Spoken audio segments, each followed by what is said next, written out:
Exploring Coast, a Benjamin Blog and his inquisitive dog investigation.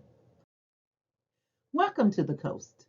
Hello, my name's Benjamin Blog, and this is Barco Polo, my inquisitive dog. He's named after the ancient ace explorer Marco Polo. We have just returned from our latest adventure, exploring coasts around the world.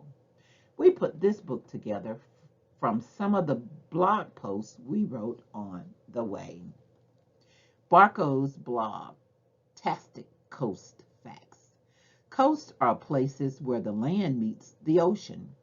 Canada has the longest coast of any country at 125,566 miles. That's 202,080 kilometers.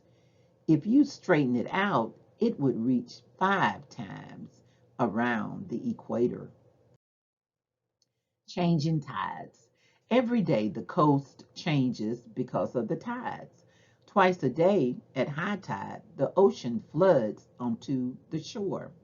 Twice a day at low tide, it flows back out again. I'm in Brittany, France at low tide, a great time to explore the beach. At high tide, the water can easily cut you off from the land. Here is Barco's blog. The ocean never stays still. Waves are huge ripples of water that the wind whips up as it blows across the ocean. When the waves crash onto the shore, this is called breaking. By the seashore. We arrived on the island of Hawaii in the Pacific Ocean and headed straight for the beach. It's covered in strange black sand that's made from crushed up rocks from volcanoes.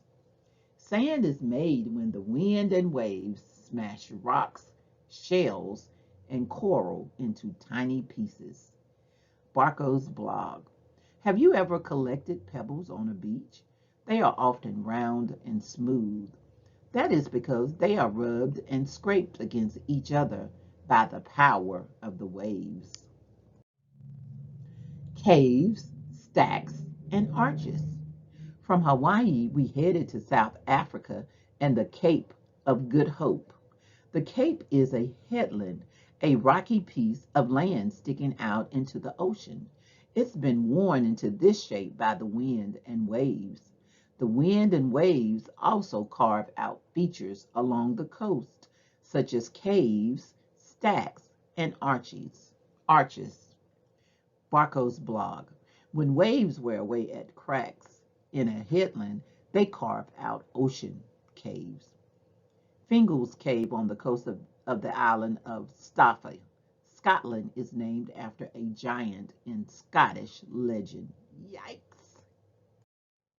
The next stop was Australia to explore the 12 apostles. Here's one of the photos I took. These amazing rocks are ocean stacks, and some of them are as tall as 4 houses. An ocean stack forms when the top of an arch collapses, leaving behind a tall pillar of rock. Barco's blog. This stunning arch is on the island of Gozo in the Mediterranean Sea. It was made when the ocean wore a hole between 2 caves on either side of the headland. Cliff climber. Cliffs are steep walls of rock that plunge into the ocean along coasts. These are the White Cliffs of Dover in England. They are white because they are made from chalk. They have been carved into shape by the wind and waves. I went climbing to get a better look. Barco's blog. The highest ocean cliffs in the world are back in Hawaii. To reach the lookout at the top, you need to climb for more than 3/4 of a mile. That's 1 kilometer. But there is a fantastic view at the top. Blooming coast. It's tough being a seashore plant.